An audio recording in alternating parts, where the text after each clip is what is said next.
Friends, shh.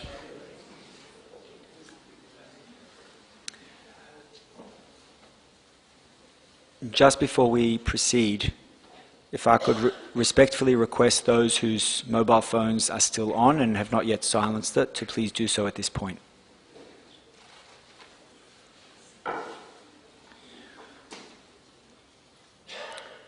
It is customary during a time like this to find words from our scripture and words from David HaMelech, King David in the Tehillim, the Psalms, which express the values that we aspire towards in this world.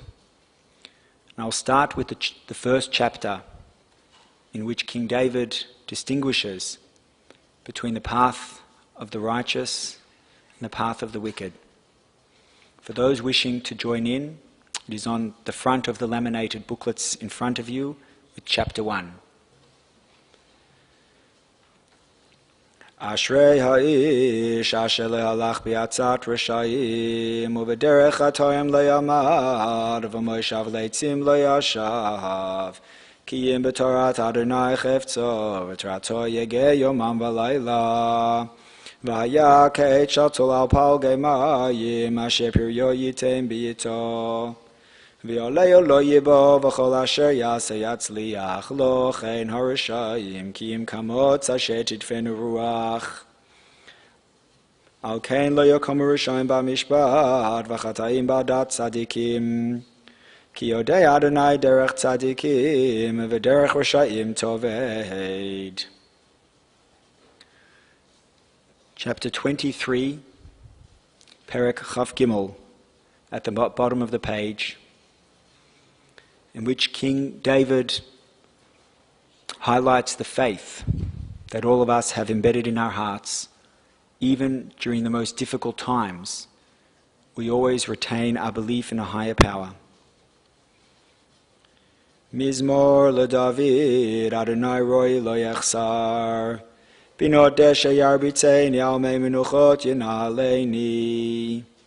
Nafshi yeshoivev yancheini v'marglei tzedek l'man shemoi. Gam ki elech b'geitz al mavet lo yirara ki ata imadi. Shivtecha u'mishantecha hema yenachamoni. Taroch lefanai shulchan neged tzorarai. Deshantev Hashem en roishi koisi revaya. Ach tov v'chesed yirdefuni kol yemei chayai. V'shavti b'veit Adonai liorech yamim.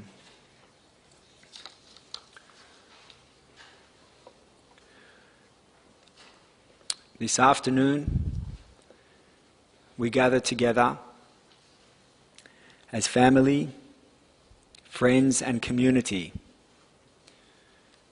to bid farewell to the late Dr. Ian Samuel of blessed memory, who has returned his soul to its maker and who is now to be laid to rest in peace. I met Ian on few occasions, mainly during family simchas, since having joined the St Kilda Shul 5 years ago, and also more recently during his more difficult times as he lay on what would ultimately be his deathbed. We were able to have a short but very amicable and pleasant conversation. One thing we know is that when someone is living amongst us in this world, and then they depart. It always does create a vacuum and a void which can never truly be filled. The one thing that can do something towards compensating for that void are the memories that live on forever in the hearts and minds of those who knew him most. It is in this light that I believe it most appropriate for Ian's family to express their feelings, their thoughts and sentiments, which no doubt are reflective of those of their entire family during this point. And I'd like to ask them to please come up and share their words.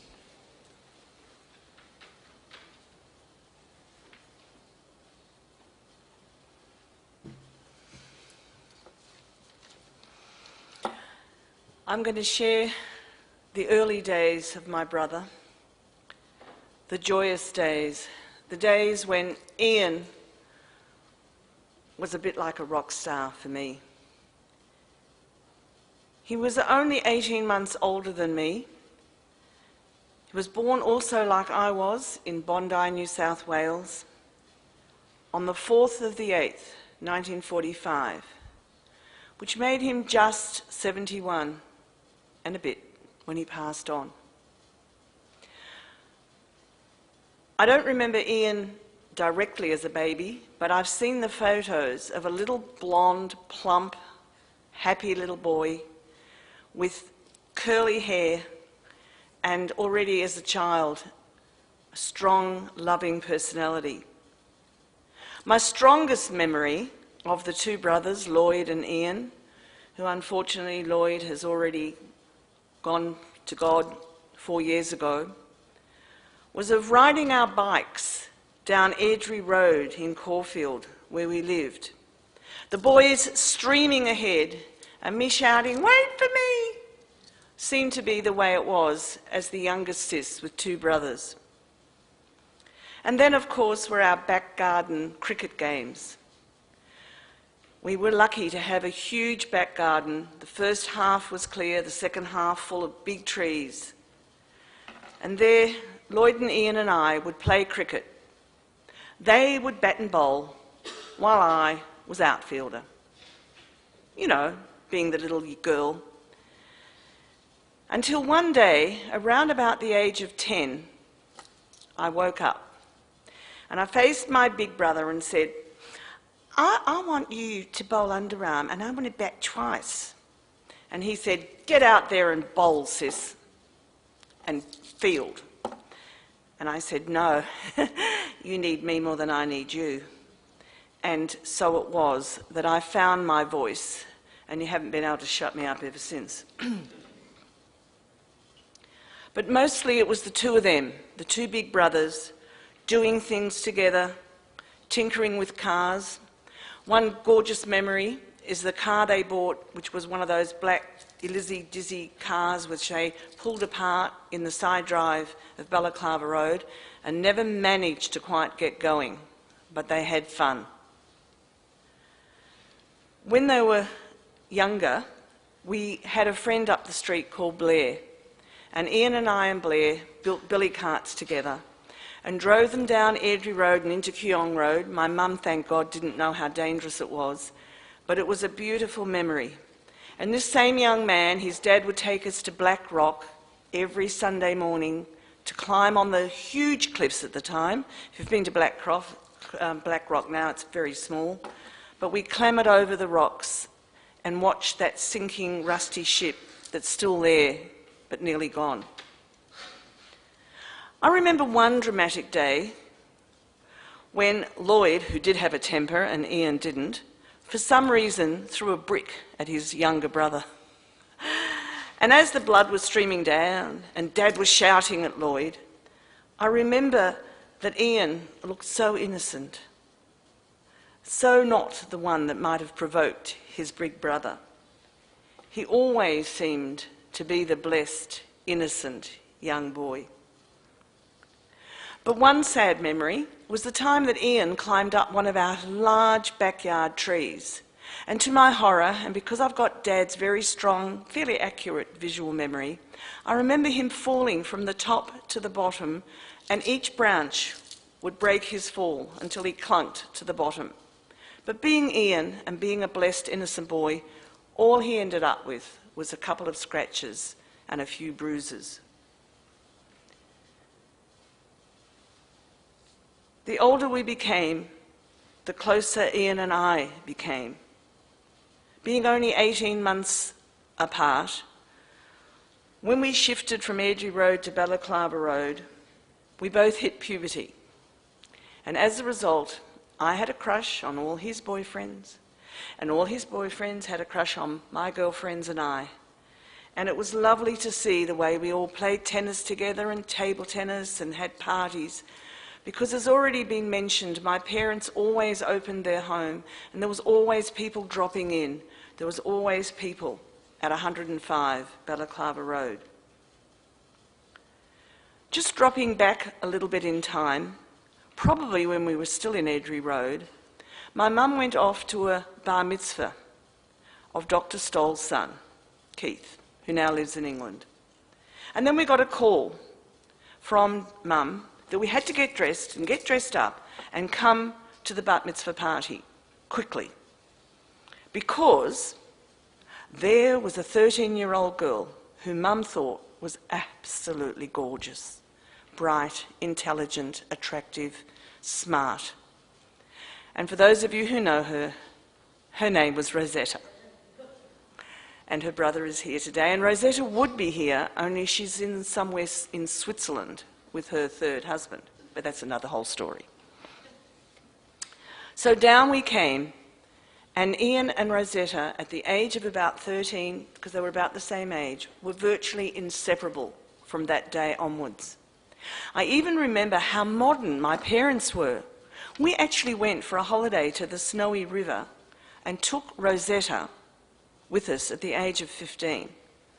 I can't see me doing that with my daughter, but she's already grown up. And so it was that Ian and Rosetta became a couple who, when they married, it seemed to be a magical wedding. A rooftop winter wedding in Carlton. And someone today just reminded me how they danced their waltz like modern exhibitionists, because they were a beautiful couple. So Ian was studying medicine and Rosetta was studying law. They were married, and off she went to Israel to visit her grandparents and got pregnant the day she got back. It was the day she got back. And I missed Jeremy's birth because I was busy falling in love with my first husband in Israel. So by the time David and I returned to Melbourne, my first image of this handsome dude was of a little 9-month-old baby in a white jumpsuit, rocking on the floor and looking up and being Mr. Charismatic at 9 months old. He hasn't changed much, just grown up a bit. And so there we are. We know that Ian and Rosetta's love didn't stay the happy fairy tale, because unfortunately or otherwise, nearly a psychiatrist, he was given LSD, and even though we can't prove it, we think that was the trigger for his mental deterioration. And so he changed from this absolutely loving, really beautiful soul to a man who sometimes had illusions. And I won't go into that because Jeremy's going to talk about his dad's later life. But the one thing I want to say, because Rosetta cannot be here, is that she never, ever said anything to her son that was negative about his father. She always painted Ian as a respectful person, a person whose life had got in the way of his success.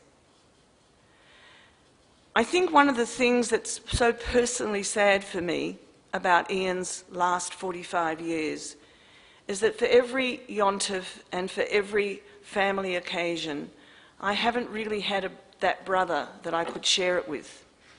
I've had Lloyd until 4 years ago, but Ian was often missing from family simchas and family affairs. I managed to get him to Jamie's bar mitzvah. I managed to get him to Jeremy's second beautiful wedding to the gorgeous Karen. But he was changing in these last years, becoming less sociable. And just to finish off, I just want to tell a story about my mum and dad, because they were so proud of their 3 children.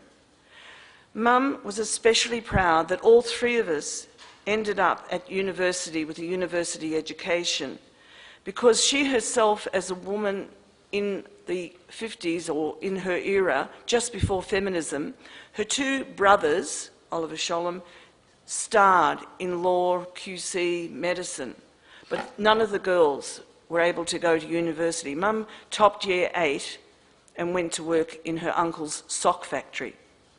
So in her 50s, when I was 15, Mum went back and got her education.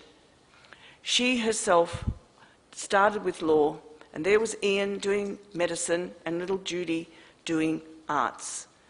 And it was just delightful for me to see Ian driving his MG, being Mr. Personality, and all the girls loved him. And yet, that dream was not to stay.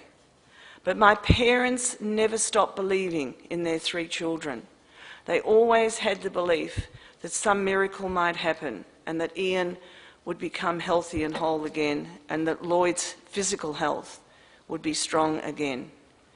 And just before I finish, I just want to acknowledge both my son and my nephew and his wife who've come down from Sydney, and for all of you who've come here to celebrate a life of my brother, because I don't know how many of you, like Michael, etc., and Glenn, knew Ian when he was whole, handsome and gorgeous. But I'd like you to think that the Ian that you might have known in later life was really only a shell of his real, beautiful, sparkling soul. And so I'm going to finish with a quote from my cousin Gillian, who also is still just away, who said of Ian, he had a loving soul, a shining personality. And that's how I want us all to remember him. And I say to my brother, my father's words, God bless.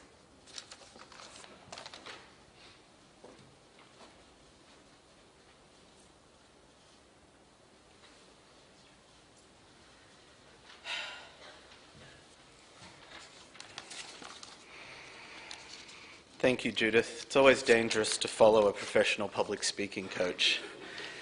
But I did want to thank each and every one of you for coming to farewell my father and to support all of us. I have to say the love and the support that we have all had in the last days has just been amazing, and I think we all feel truly, truly blessed. So I wanted to give some reflections on my dad, Dr. Ian Samuel. And I have to say I certainly didn't have a conventional father-son relationship with my dad. But in spite of that, Ian was always a wonderful dad. He was always there for me at the times that I really needed him. And he was always so proud of anything I did, even the smallest things. And he always supported me and had 100% unwavering belief in me. And I have to say, when Jamie came along, he was so delighted, so overjoyed to see me with a gorgeous son, and he took such great pride in watching Jamie grow up and in Jamie's every achievement. And even though I know my father's illness changed him and really stopped him being able to function in the world as he would have liked to, I think there were some fundamental things about him that never really changed and that always shone through my whole life, and I'd like to share those. First of all, he was just a kind and a generous person to those that he loved. I remember so many incidents throughout my life. There was a time in Los Angeles where I hadn't seen him for a while, and I know now that he'd been quite ill. But he turned up to see me, and he brought me the most beautiful watch, and I wore it and cherished it for years and years and years. And he couldn't afford nice things, but he managed to somehow get that watch and give it to me, and it was so special. And in spite of his illness, he was a towering intellect. We had so many debates, discussions, conversations about everything. Up until his very last years, he really never stopped taking an interest in the world and discussing issues, and he talked a lot about his medical and psychiatric studies. It was really central to his self-image of who he was. And human health and well-being was so critical to him, and he never stopped taking an interest in how people's lives could be made better, even when he was so ill himself. And there were times where he almost managed to convince me that cigarettes are in fact a health product and not bad for you, as advertised, but alas, in the end, I don't believe they were really that kind to him, unfortunately. But Ian was also extremely family-oriented, and you heard from Judith some of the stories of his youth and growing up as part of a wonderful family.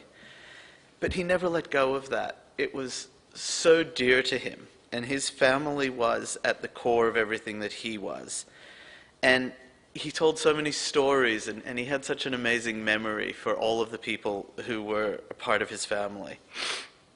And he always wanted to know what was going on with, even though he couldn't really manage to come to a lot of chagim and simchas, he always wanted to know who was there, what did we have, what did we do, what did we talk about. He was so interested in everyone and in everyone's well-being.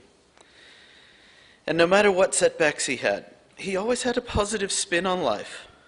He gave Jamie and I reassurance that things would always be okay and that things would always improve for the better, no matter how dire his own circumstances. And even when it was hard for him, he was always at important events for us.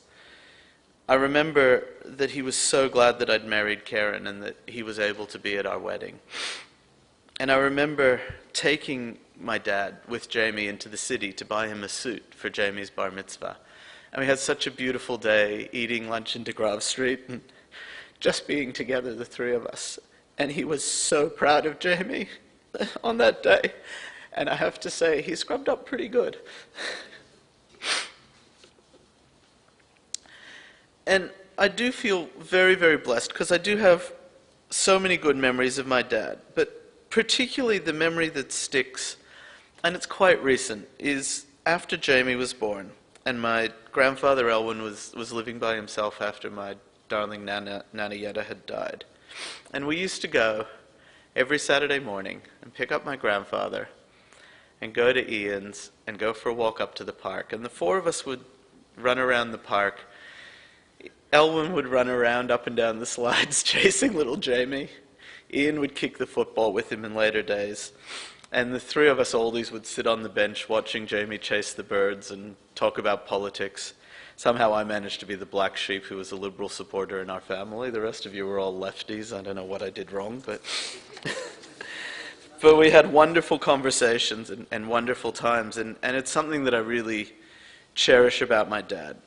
And the other thing about my dad is that he never stopped being a little bit cheeky, quite charming, and a little bit flirty.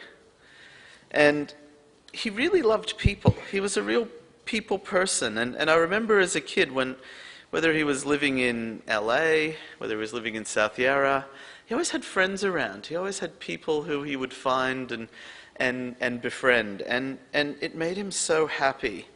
And this morning, I actually got a beautiful call from Belinda, who's the manager at Alma House, where he lived for the last 19 years.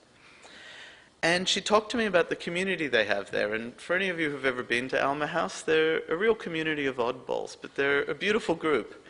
And she just said how grateful she was that Ian had been such an amazing part of their community for 19 years. Of course, his view was that he was the treating psychiatrist there and they were all Michiganers. And he wasn't wrong about the last part, at least, but it always made him so happy, and he was really at home there. And, in the last 2 and a bit weeks, when I have to say he just received amazing care from the nurses and the doctors at the Alfred. They never gave up on him. They never stopped looking for ways to help him right up to his last days. But, you know, he really was thinking about Alma House, and he was very sad that he wouldn't be able to go back there if he got well, and I think it really weighed on him.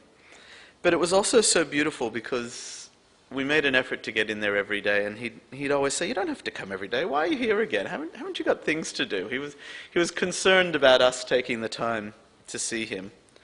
And he kept asking if we were okay. If I went in without Jamie, he'd ask me how Jamie was and how his Year 12 studies were going.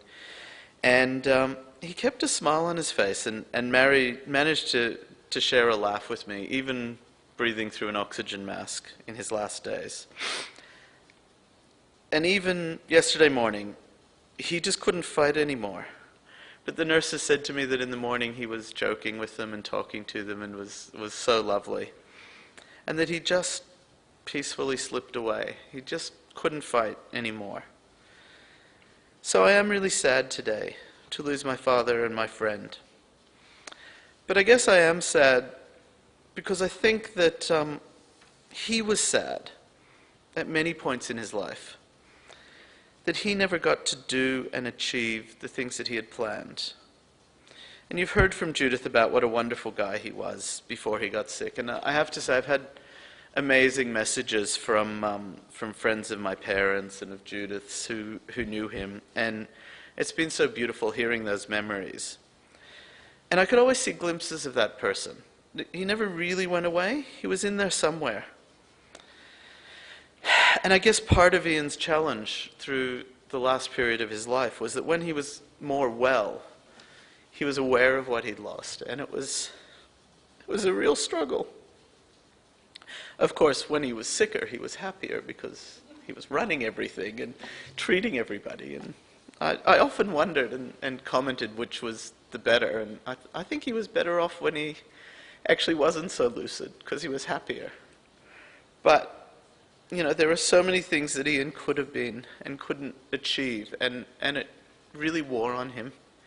So, Dad, I hope you're at peace. And so really, I didn't have a conventional relationship with my dad. But I'll always carry the beautiful memories of who he was and the love that he gave to us and the amazing person that was in there. Dad, rest in peace. I love you.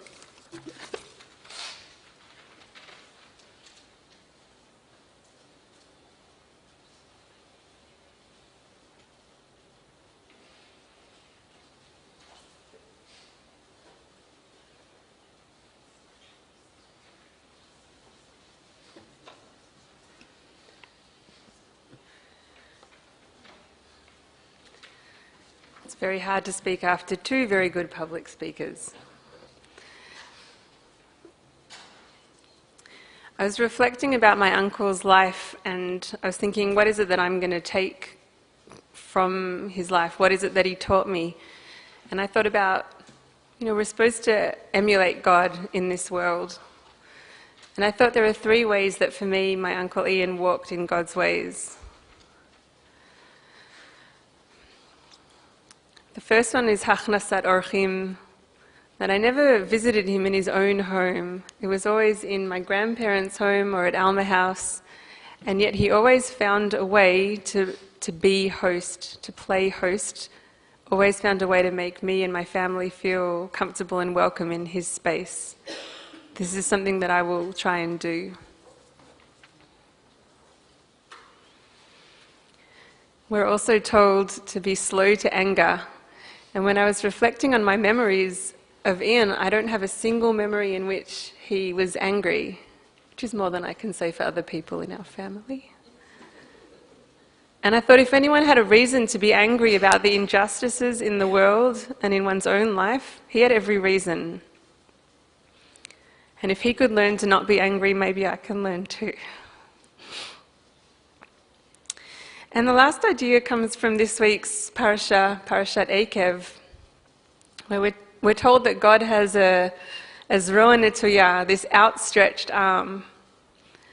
Because whatever was going on with Ian internally, when I walked in to see him, he always had an outstretched arm. He was always welcoming, always embracing, always really happy to see me and anyone in our immediate family. So thank you, Uncle Ian, for teaching me these godly attributes, and I'll do my best to embody them in my life.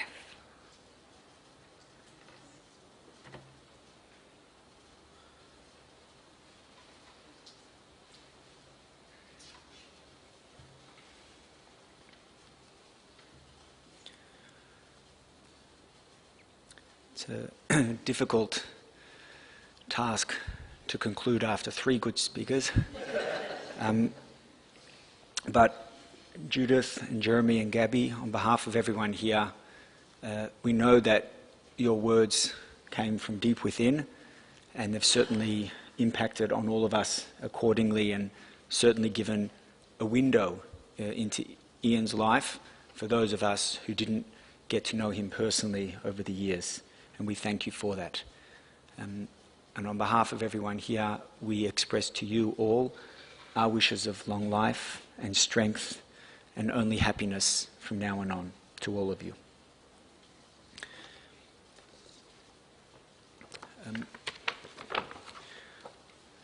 As we conclude the service, I would like to advise those who are present that there will be 2 minyanim for the late Ian Samuel. Both of them will be at 7 p.m, one tonight and one tomorrow night at the home of Karen and Jeremy, which is 168B Buran Road in Glen Huntly. Sorry, 186 Buran Road, thank you, 186B Buran Road, and please check the Chevra website for details of that. At this stage, if I could please ask those who are able to stand to please do so at this point as we recite the memorial prayer.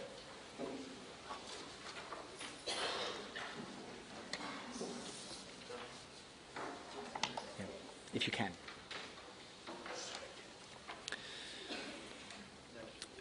El mole rachamim shoichein bamroimim hamtzei menucha nechoina al kanfei ashchina b'malot kadoshim u'tohorim kazoya harakia mazirim et nishmat Aaron Shlomo ben Avraham shehalach liolamo bavur shanachnu mitpalelim biad azkarat nishmato